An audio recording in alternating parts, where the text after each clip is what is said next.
Alguna duda muy importante, pues me podéis incluso parar y no hay problema en responderla a mitad de la presentación. Pues, vale, yo... Ay, perdón, esto... Yo voy a dar una visión general, ¿no?, de lo que sabemos de la contaminación atmosférica y sus impactos en la salud.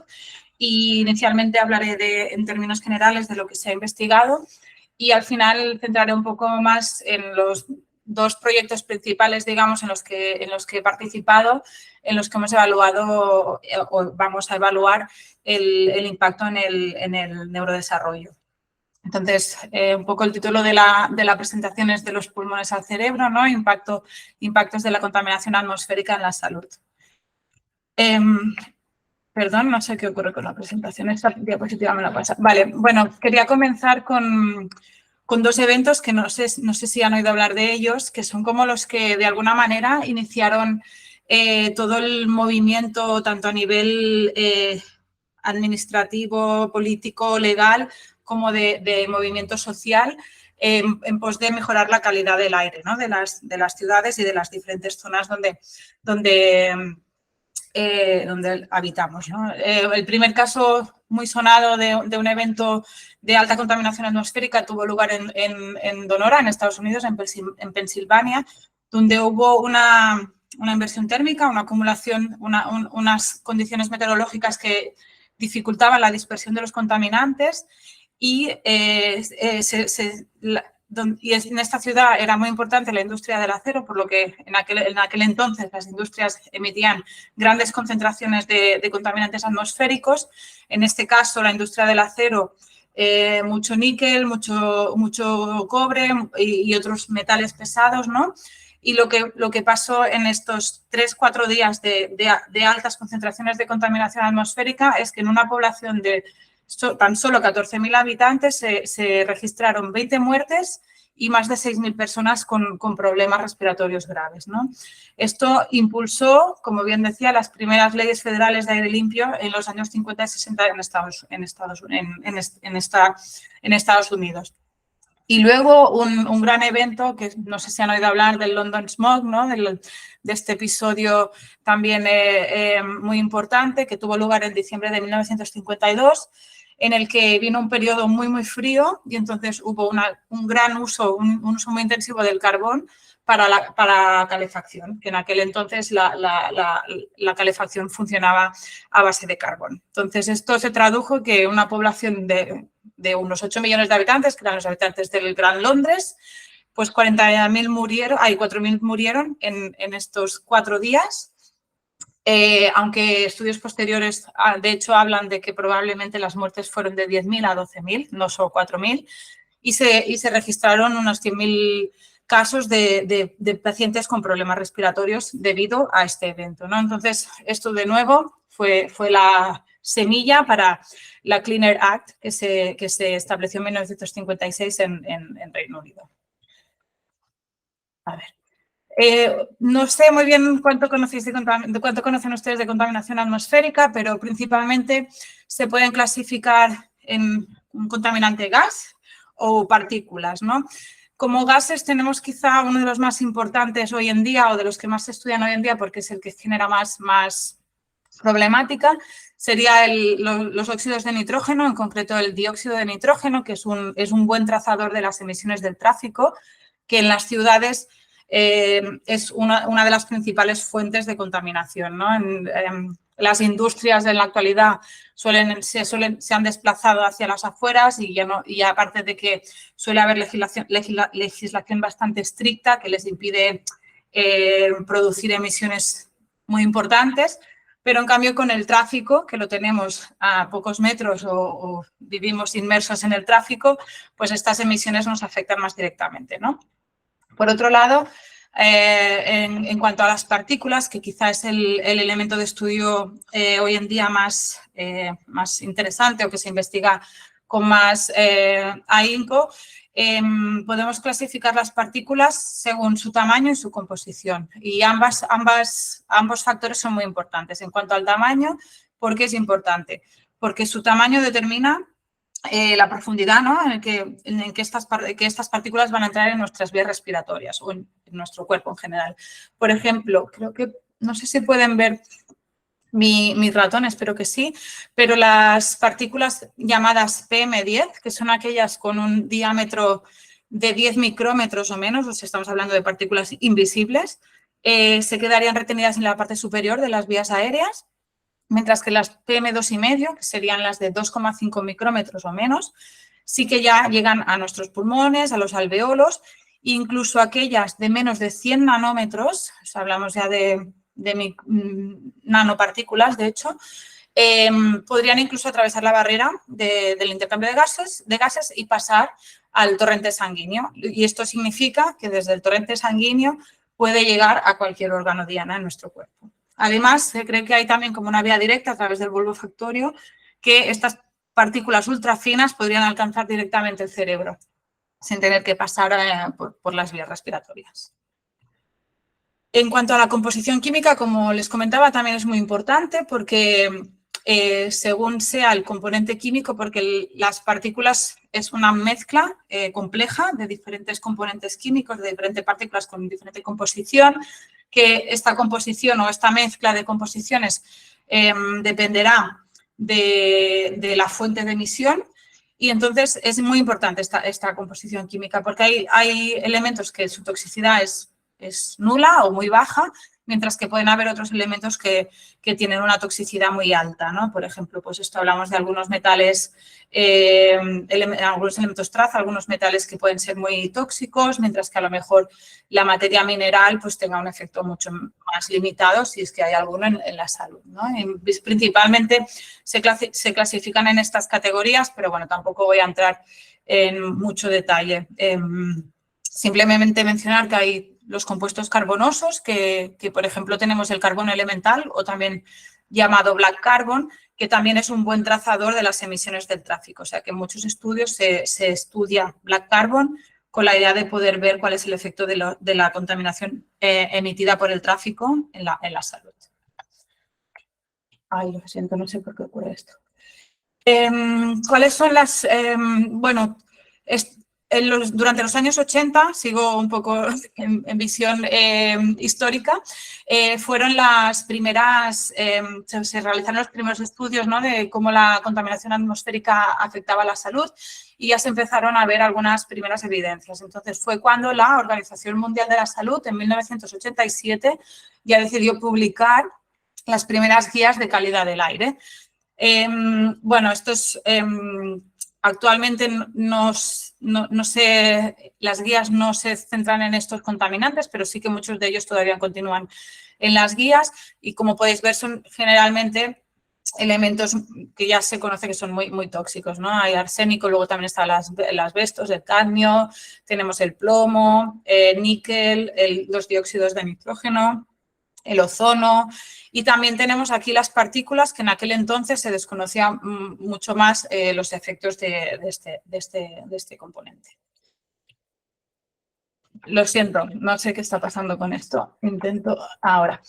Entonces, este fue uno de los primeros estudios que se hicieron en el que se querían evaluar el efecto de las PM2,5, de estas partículas de menos de 2,5 micrómetros que pueden alcanzar ya las vías respiratorias bajas, incluso los alveolos, y la mortalidad, ¿no? Para ello, este estudio se realizó en 6 ciudades americanas, estadounidenses, en el que siguieron a una cohorte de 8.000 adultos durante 15 años y la selección de las ciudades se hizo en base a sus niveles de contaminación atmosférica por PM2,5. Y como podéis ver aquí, aquí tenemos esto, en el eje de las X vemos el aumento, ¿no?, de concentración, cuanto más nos alejamos de aquí a mayor concentración de este contaminante en las ciudades y aquí podéis ver cómo aumenta el riesgo relativo de mortalidad, de muerte en estas ciudades. Y como podéis ver es prácticamente una línea recta, ¿no?, en el que vemos que a más concentración de PM2,5, mayor riesgo de mortalidad. Ay, qué desastre. Ay, esto, no entiendo qué pasa. Perdón, no sé si hay alguna forma que pueda quitar esto, pero... Mira que antes no me pasaba. Bueno, disculpad este problema con las diapositivas. El caso es en que este primer estudio que os he presentado antes ya puso un poco en alerta, ¿no?, a la Agencia Medioambiental Americana y empezaron a hacer las primeras regulaciones. Pero al mismo tiempo hubo un gran lobby, ¿no?, la industria motora, industrial, etcétera, que decía que este estudio no era válido. Así que se realizó este segundo estudio, que ya fue el que estableció que había un problema, ¿no?, entre contaminación atmosférica y salud. Y en este se siguieron a 500.000 de adultos durante 16 años y 150 ciudades, también en Estados Unidos, y además se pudo ver la diferencia del riesgo según diferentes causas de mortalidad, ¿no? Causa total, cardiopulmonar o cáncer de pulmón, ¿no? Así que podemos ver cómo, de nuevo, ahí está linealidad y además según el impacto más o menos importante. Vale, a ver si consigo. Vale, y esto nada, comentar esto, que a partir de entonces fue cuando se empezaron a poner límites, ¿no?, en Estados Unidos, inicialmente en el 97, luego más restrictivos en 2013. En verde tenemos las guías de la Organización Mundial de la Salud, que en 2006 ya podéis ver que estaban para PM2,5 a 10 y que actualmente las nuevas guías que aparecieron en 2021 han bajado este límite a 5, ¿no?, que de hecho ni se evaluaban. En aquel entonces, cuando se hizo este estudio, no habían concentraciones tan bajas en las ciudades. Y nada, solo por resaltar que en Europa vamos muy atrás y las actuales, que son del 2008, el límite está en 25. Por suerte están ahora mismo en revisión y se van, seguramente una vez se apruebe la ley, página 10, con la idea de que en 5 años tendremos que cumplir los niveles que indica actualmente la Organización Mundial de la Salud.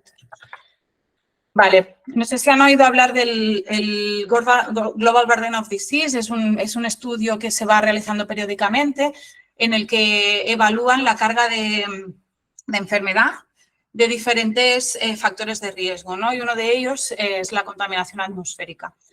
Y como pueden ver aquí, alrededor, según estos estudios, alrededor de 4,2 millones de muertes anuales a nivel mundial son causados por la exposición a contaminantes atmosféricos del aire ambiente, del aire exterior. Y también resaltar que en estos estudios, estos estudios se basan únicamente en aquellas enfermedades para las cuales la relación, ¿no?, entre contaminación atmosférica y este impacto está claramente establecido, o sea que hay una gran evidencia. Por lo tanto, aquí probablemente deberíamos acabar de sumar las muertes relacionadas por otras causas que hoy en día todavía no tenemos esta relación establecida. En este grupo de estudios también, en vez de centrarse solo en mortalidad, que obviamente es un impacto en salud muy importante, ¿no? Es como el impacto más... Es como el impacto... No sé si hay alguna pregunta, pero bueno, es el impacto más importante, ¿no?, la muerte al final. Pero también se evalúan lo que le llaman los DALY, ¿no?, Disability Adjusted Life Year, que no solo tiene en cuenta los años de vida perdidos por esta muerte prematura causada por la exposición a contaminantes atmosféricos, sino que también se descuentan o se tienen en cuenta los años que se han perdido por vivir con una disability, ahora no me sale en español, pero es decir, años que no vives en plena salud y que entonces digamos que no los estás disfrutando como se deberían. Entonces, bueno, simplemente es otra métrica para evaluar este impacto y destacar, por ejemplo, aquí en esta gráfica que la contaminación atmosférica está, por ejemplo, en cuanto a la contaminación atmosférica de aire interior, es la tercera que afecta a los DALY, y la contaminación atmosférica exterior está creo que es la 8ª posición. O sea, que es uno de los factores de riesgo más importante, ¿no? Está dentro del top 10. Y destacar, como hemos iniciado, los primeros estudios se basaban principalmente en cómo afecta la contaminación atmosférica a los pulmones, ¿no? Es la primera vía de entrada, es lo que la lógica te dice que tiene que ser más afectado, y luego también a nivel cardiovascular.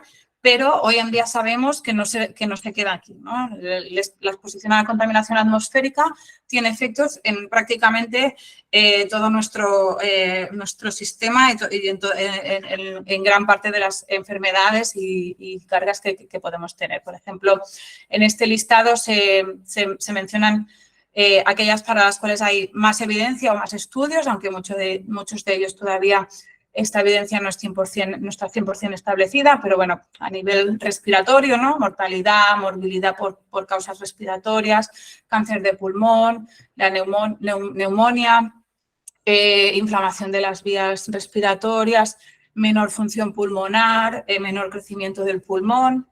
A nivel cardiovascular, lo mismo, ¿no? Tenemos mortalidad y morbilidad relacionada con enfermedades cardiovasculares, infartos de miocardio, arritmias, etcétera.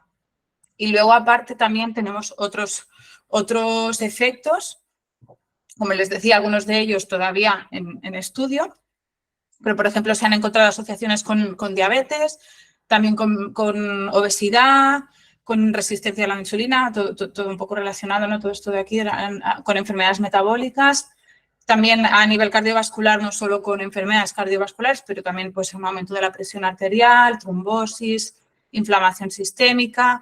Y a nivel de cardio cerebrovascular, pues esto, strokes, perdona, no me sale tampoco en español, pero strokes o con el desarrollo neurológico, que de hecho serán los estudios que les presentaré después, también salud mental o enfermedades neurodegenerativas.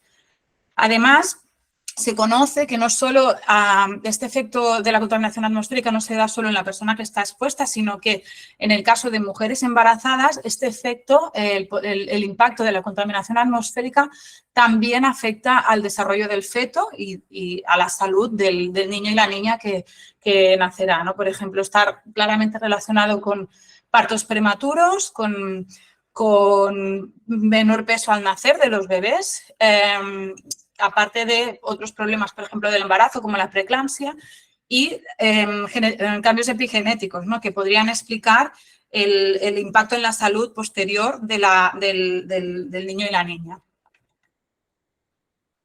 Y como algunos ejemplos de estos otros impactos más allá de los pulmones, ¿no? y del sistema cardiovascular, bueno, mostrar un par de metaanálisis en los que podemos ver, por ejemplo, aquí como el aumento, ¿no? de exposición a PM2,5, a estas partículas de menos de 2,5 micrómetros, está asociada, después de tener en cuenta estos diferentes estudios, con un aumento del riesgo de sufrir un parto prematuro, es decir, de que haya un nacimiento antes de la semana 37 de gestación. Y de la misma manera, este metaanálisis nos muestra cómo también aquellas madres que han estado expuestas a mayores niveles de contaminación atmosférica tienen un mayor riesgo de tener bebés con bajo peso al nacer, es decir, con menos de 2,5 kilos. Y lo mismo con la diabetes y la obesidad. Estos son temas que están todavía en estudio, que la evidencia empieza a ser consistente y potente, pero bueno, todavía queda mucho por hacer para poder igualar la evidencia, digamos, en efectos respiratorios y cardiovasculares. Entonces, como les decía, pues aquí de nuevo tenemos, esto es para diferentes contaminantes. El primer metaanálisis es para PM2,5, luego para PM10, que son las partículas más gruesas que PM2,5, y para el gas de NO2, ¿no? el dióxido de nitrógeno.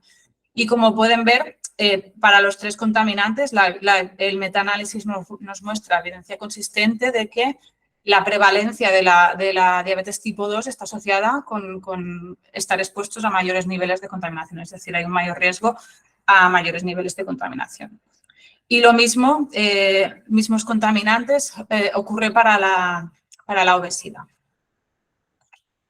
Y en cuanto al neurodesarrollo y enfermedades neurodegenerativas, pues la evidencia todavía es un poco inconsistente en algunos campos, ¿no? Algunos ya empiezan a ser más claros, pero los estudios son también más recientes. Se ha empezado a entender que podía haber este link entre exposición a contaminantes atmosféricos y efectos en el cerebro más recientemente. Entonces, los estudios son más recientes y hay menos evidencia. Pero hay estudios que lo relacionan con el mayor riesgo de Alzheimer, Parkinson, con varias enfermedades mentales. Por ejemplo, para depresión la evidencia comienza a ser bastante consistente y bastante clara. También ansiedad, incluso número de suicidios, problemas de comportamiento, cognición, neurodesarrollo, así como algunos de los estudios que se basan en imágenes, por ejemplo, resonancias magnéticas del cerebro, también nos muestran que se pueden observar cambios estructurales, así como funcionales, asociados a estar expuestos a una mayor o menor concentración de contaminantes. ¿Cuáles son los mecanismos que explicarían todos estos impactos, ¿no? Porque, como decíamos, la lógica nos dice que los pulmones reciben el impacto directo de estos contaminantes, entonces es lógico entender que pueda haber problemas, ¿no?, respiratorios, pero ¿qué explicaría que hayan efectos en otros órganos o sistemas de nuestro cuerpo, ¿no?, en otras enfermedades? Esta parte no la domino mucho en el sentido de que no es mi campo de expertise, pero para que tengan una idea, pues siempre se ha hablado mucho de que hay un estrés oxidativo y que genera una inflamación sistémica, por lo que esto podría explicar muchas de las enfermedades, pero también ahora, por ejemplo, se comenta mucho que pueden haber alteraciones genéticas, mutaciones o que puedan haber que la epigenética también pueda tener un papel importante, ¿no?, en esta relación de cómo la descendencia también se ve afectada por la exposición de los padres y las madres a la contaminación atmosférica. Y, por ejemplo, otro tema que ahora está muy de moda, que es un campo de estudio muy importante, es que la contaminación atmosférica parece ser que también está asociada con una alteración del microbioma intestinal, por ejemplo, pero otros microbiomas también de otras partes del cuerpo, y que esto podría tener, de hecho, un efecto directo en la inmunidad, etcétera. Entonces, hay diversos mecanismos que podrían explicar estas relaciones. Vale, y ahora ya les voy a entrar a comentar principalmente este estudio, que fue un estudio que hicimos en 2012, ya empieza a ser un poco antiguo, pero es el origen de los estudios que estoy realizando en la actualidad, en el que queríamos evaluar cómo la contaminación atmosférica podía afectar al cerebro y al neurodesarrollo de niños y niñas en edad escolar. Para ello, lo que hicimos es medir la contaminación atmosférica dentro de un aula y del patio de 39 escuelas en Barcelona, en la ciudad de Barcelona, en España. Y hicimos medidas 2 veces en un solo curso escolar y medíamos simultáneamente patio y clase, ¿no?, con esta idea de tener una caracterización muy clara de a qué niveles de contaminación y a qué contaminantes en concreto estaban expuestos los niños y las niñas que iban a esta escuela. En paralelo, durante este mismo año que hacíamos las medidas ambientales, también evaluamos el neurodesarrollo de estos estudiantes. En este estudio participaron alrededor de 3.000 niños y niñas entre la edad de 7 a 9 años. Eran los cursos de segundo a cuarto de primaria. Y hacíamos un test, que ahora les comentaré qué test eran, para evaluar el neurodesarrollo cada 3 meses. Es decir, en un año les visitábamos 4 veces para tener 4 test y poder ver la trayectoria, ¿no?, la evolución de este desarrollo. Y en total hicimos más de 10.000 test.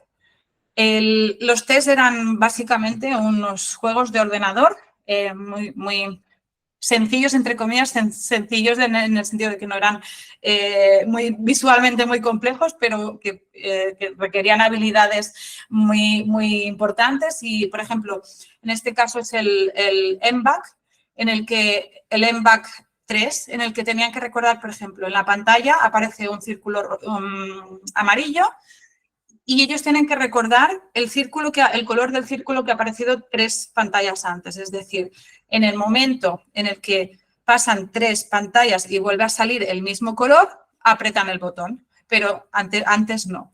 Este es el test más complejo que hay. Primero el juego se inicia con el 1 back, entonces si aparece amarillo y luego aparece amarillo, vuelven a apretar, o sea que apretan el botón porque es como el anterior. Luego es el 2 back, que tienen que dejar 1 en medio, y el 3 back es dejando 2 en medio. O sea que realmente es un juego muy sencillo de poner en marcha, pero mentalmente requiere muchas habilidades, en este caso de memoria de trabajo.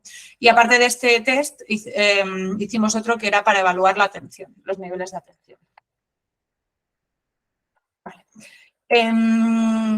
Bueno, esto simplemente muy rápidamente, por comentar las medidas de contaminación atmosférica que hicimos. Pues medimos black carbon, que como les decía antes es esta partícula que es trazadora de tráfico, porque en las ciudades el black carbon principalmente proviene del tráfico.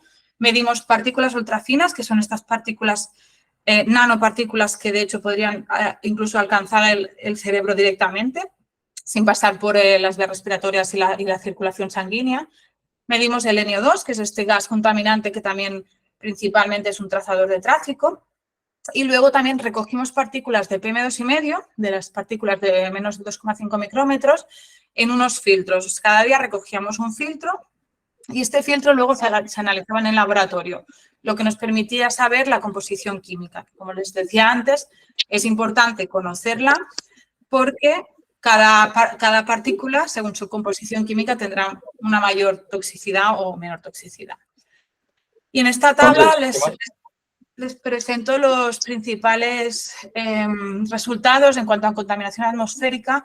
Simplemente resaltar, esto es en el interior de la escuela, quiere decir en la clase, esto es en el patio de las escuelas, y esto era una estación de referencia de fondo urbano, que se dice que es como la que mide la contaminación. Perdón, no sé si hay alguna pregunta para mí.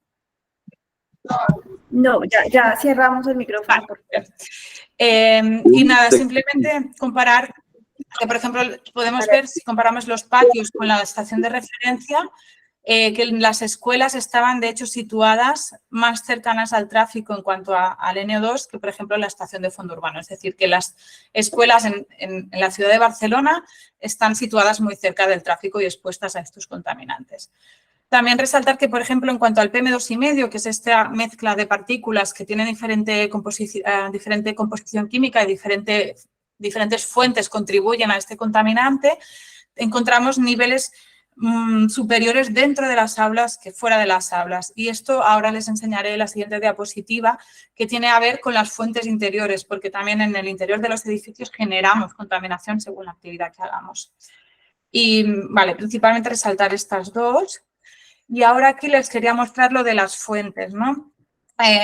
Aquí tenemos, esto es PM2,5 y aquí tenemos por grupo, por fuente, digamos, de emisión de estas partículas PM2,5. Entonces tenemos en este punto de aquí, en el Urban Background, que es en la estación de Palau Reial, es la de fondo urbano. Dentro de las escuelas tenemos los filtros que recogimos en los patios de las escuelas, en outdoor, y los que recogimos en indoor. Y como pueden ver, en indoor los niveles eran superiores. Entonces, aquí resaltar primero que tenemos una parte muy importante que está relacionada con la ocupación, digamos, con el hecho de que las clases estuvieran llenas de personas, ¿no? de niños y niñas en este caso, que viene del carbono orgánico y el calcio y el estroncio. No sé en las escuelas de allá, pero aquí, al menos en aquellas fechas, ahora ha cambiado un poco y se ha digitalizado todo mucho, pero en aquel entonces las pizarras eran de tiza. Entonces, el calcio y el estroncio viene principalmente del uso de esta tiza, ¿no? El hecho de utilizar la tiza genera partículas que luego están en el aire. También resaltar, por ejemplo, la diferencia entre la estación de Palau Reial y los patios y también el interior de las escuelas, en los componentes minerales. Y esto viene de que muchos patios de las escuelas en las ciudades de Barcelona no son un pavimento, sino que se les añade tierra para que sea pues más agradable, por decirlo de alguna manera. O sea, no es un patio de cemento. Y, por lo tanto, encontramos concentraciones muy altas de estos componentes, que son los que explican, de hecho, también las altas concentraciones de PM2,5 en las escuelas. Y ahora ya sí vamos a los resultados en el impacto en el neurodesarrollo. Como les comentaba, miramos con los test que pasamos, miramos la memoria de trabajo, que de alguna manera se podría resumir que es como la memoria RAM, es decir, la memoria que tenemos en activo para poder ser utilizada en nuestros pensamientos y en el procesado de información. Y también medimos los niveles de atención, o en este caso aquí hablamos de inatención, ¿no? Aquí, por ejemplo, dividimos las escuelas en alta contaminación y baja contaminación para poder compararlas, y lo que pudimos ver es que en aquellas escuelas, como pueden ver, el punto de partida, ya encontramos una diferencia entre aquellas escuelas con alta contaminación, que es esta de líneas discontinuas, y aquella de menor contaminación. Pero la diferencia era relativamente pequeña, de hecho la diferencia no es significativa. Pero a medida que vamos avanzando en el curso escolar, estas 4 visitas que hicimos, esta diferencia se va agrandando hasta el punto de que llegamos a una diferencia de 15 puntos de working memory. Es decir, el crecimiento de la memoria de trabajo para los alumnos que fueron a las escuelas menos contaminadas fue del 11,5%, mientras que en las escuelas con mayor contaminación este crecimiento fue menor. Lo mismo para la memoria de trabajo superior, que vendría a ser el 3-back con los números, en vez de bolitas de colores era con números. Y también algo similar en cuanto a la falta de atención. O sea, que es decir, que la contaminación atmosférica afectó a la memoria de trabajo y a la atención de los niños y niñas que iban a estas escuelas por culpa de la contaminación atmosférica.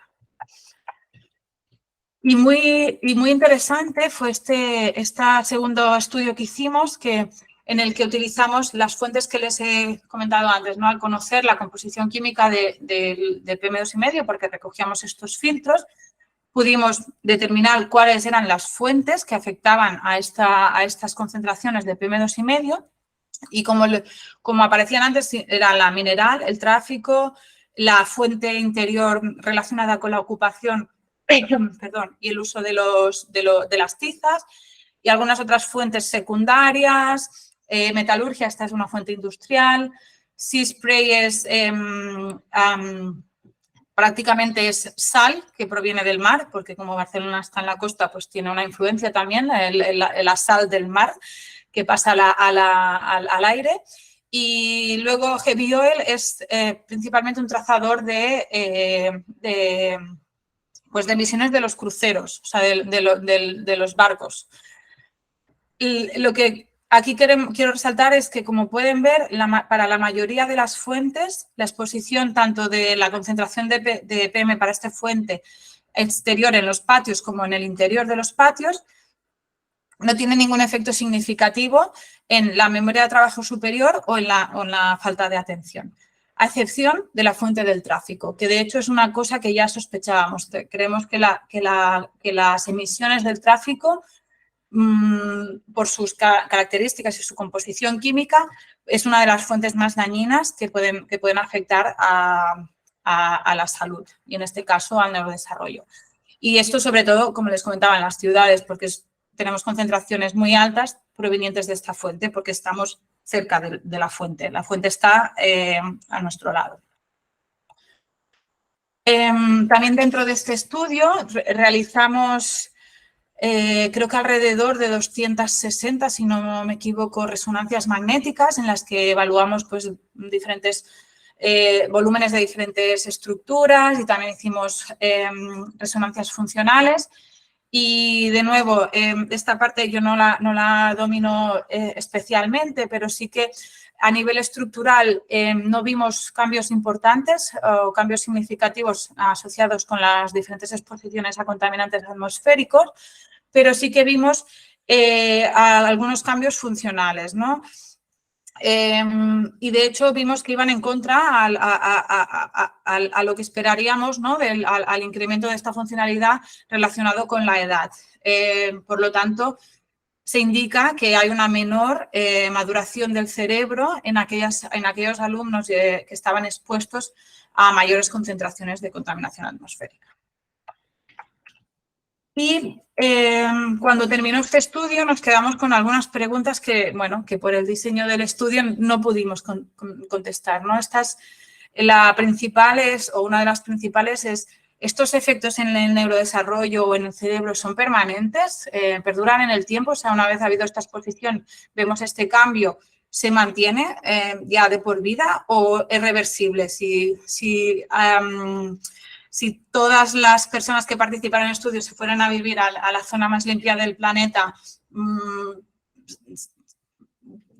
se disminuirían estos efectos y entonces ya desaparecerían. También nos preguntamos cuándo empezaron, ¿no?, estos efectos a tener lugar.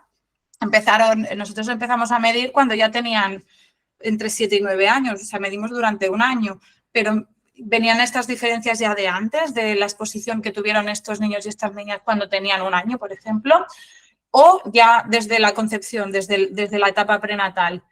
También en el caso, si fuera por un tema de exposición prenatal, ¿qué rol tiene la placenta, ¿no? Tradicionalmente se considera o se creía que la placenta era como una barrera infranqueable, ¿no?, que el feto estaba completamente protegido en su interior y que las exposiciones externas no le tenían por qué afectar, pero bueno, ahora sabemos que no es así. Entonces, ¿cuál es el rol de la placenta en todos estos efectos en el neurodesarrollo?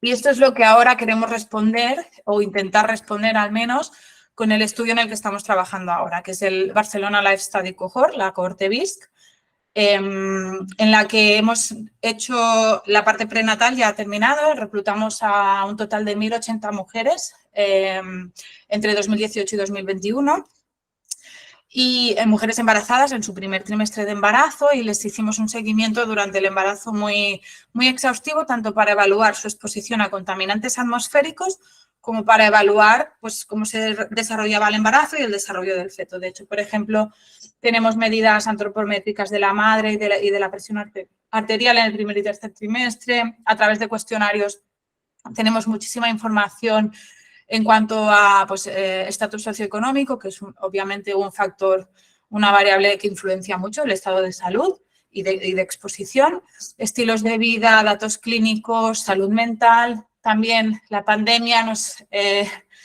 pilló por en medio y nos trastocó un poco todos los planes, pero pues bueno, ahora podemos incorporarla también al análisis, qué papel jugó la infección o no por la COVID-19.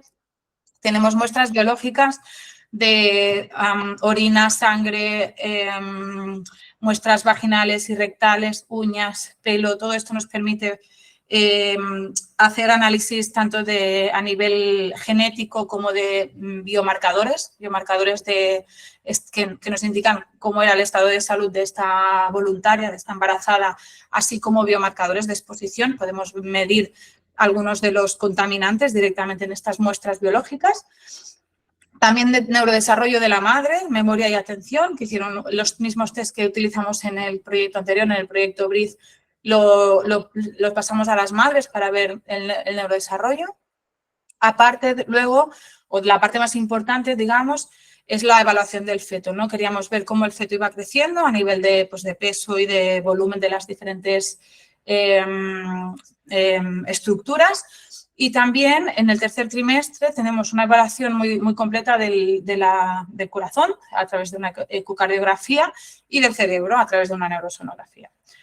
Y en cuanto a exposiciones ambientales, no me voy a entretener mucho, pero pues medimos contaminación atmosférica, que era la exposición principal que queríamos ver en este estudio, pero también ruido, que podría ser otro factor ambiental que también tuviera efectos, temperatura, luego estilos de vida, pues medimos actividad física, el sueño, etcétera. O sea que tenemos muchísima información para poder ver cómo las exposiciones y los estilos de vida durante el embarazo afectan al desarrollo del feto y en concreto cómo afectan al cerebro. Y bueno, como les he dicho, la parte prenatal ya ha terminado. De hecho, los primeros nacimientos que tuvimos, estos bebés ahora ya están empezando a cumplir 4 años y seguimos haciendo seguimientos postnatales para evaluar el neurodesarrollo, la salud y el crecimiento de estos niños y estas niñas. Bueno, muy rápido, simplemente comentar que medimos contaminación atmosférica a nivel personal, que estas voluntarias cargaban con una mochila en el que llevaban varios equipos y durante unas 48 horas a una semana en el primer trimestre y en el tercer trimestre de gestación medíamos su exposición personal a estos contaminantes, ¿no? Y simplemente resaltar que tenemos un gran número de voluntarias que están expuestas a niveles por encima de las recomendaciones de la OMS, prácticamente todas, porque como pueden ver todas las muestras están por encima, pero incluso por encima del límite que establece la Unión Europea y que está muy desfasado, o sea que hay mucho por hacer. A ver, y esto es simplemente también comentar que no he resaltado mucho antes, pero la legislación, incluso las guías de la OMS, incluyen los contaminantes para los cuales tenemos información de que tienen un impacto en la salud, ¿no? Porque al final el objetivo de la legislación es proteger la salud de los habitantes, así como de la OMS, ¿no? De proponer guías para asegurarse de que no hay efectos negativos o que se minimizan los efectos negativos. Entonces, tenemos, perdón, tanto guías como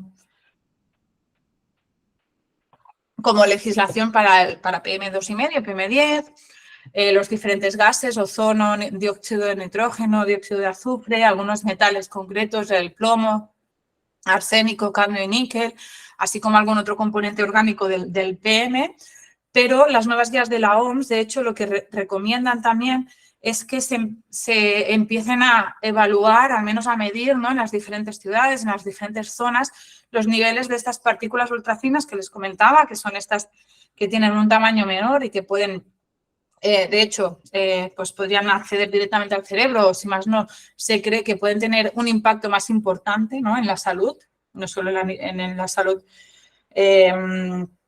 relacionada con enfermedades relacionadas con el sistema nervioso central.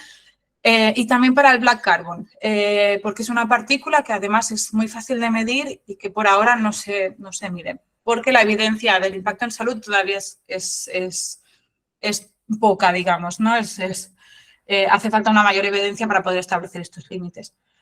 ¿Por qué no se regulan estas? Porque son dos contaminantes que hasta bastante recientemente no se están midiendo. A nivel de investigación hablo, porque a nivel de las estaciones de monitoreo que puedan estar repartidas por el territorio, estos dos contaminantes no se miden. Entonces, como no hay muchas medidas, pues no tenemos estudios de cómo estos contaminantes impactan en la salud. Empieza a haber evidencia, pero básicamente la OMS lo que hace es una llamada a, por favor, hacer más estudios incluyendo estos contaminantes y hacer más medidas de estos contaminantes para ver a qué niveles están expuestos la población. Y por último, ya estoy terminando,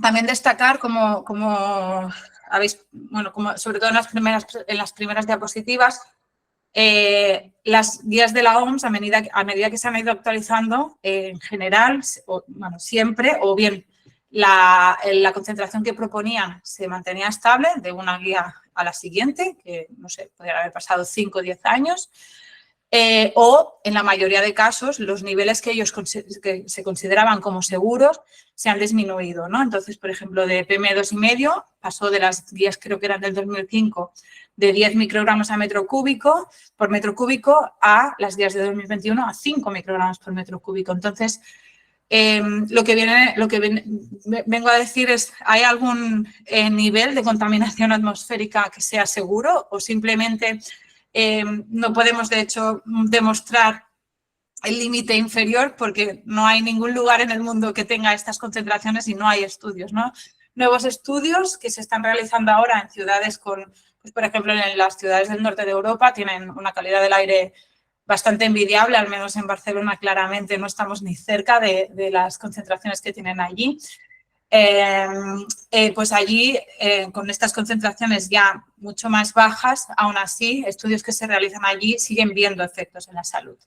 Así que, bueno, que esto es un campo que siempre se puede seguir haciendo investigación y aún así siempre podremos seguir encontrando nuevos efectos o efectos a concentraciones muy bajas. Entonces, la idea siempre tiene que estar en intentar mejorar las ciudades y hacer políticas para reducir los niveles de contaminación atmosférica al máximo que se pueda, ¿no? Y muchos estudios demuestran, por ejemplo, el que os comentaba del estudio BRIZ, que, pues, por ejemplo, el tráfico, ¿no? El tráfico a motor, de vehículos a motor de carretera, es una de las fuentes más importantes y que pueden tener un impacto mayor en la salud. Entonces, políticas que intenten disminuir el uso del vehículo privado, pues siempre serían beneficiosas, ¿no? A nivel de salud pública.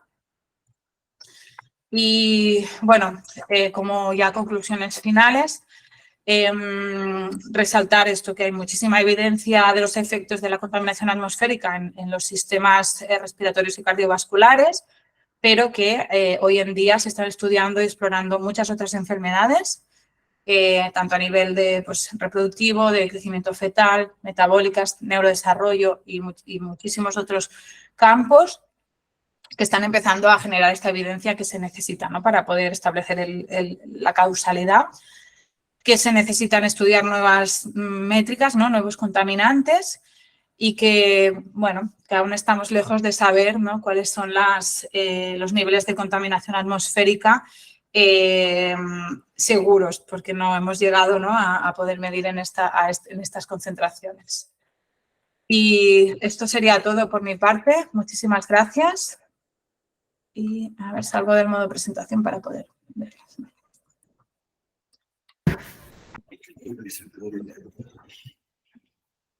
No sé si tienen alguna pregunta o algún comentario. Muchas gracias, Ayer, por la presentación. Pasamos a las preguntas. ¿Alguien tiene alguna pregunta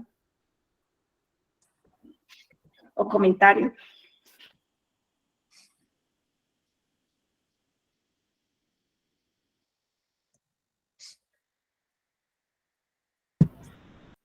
Sí, Oscar Rivas.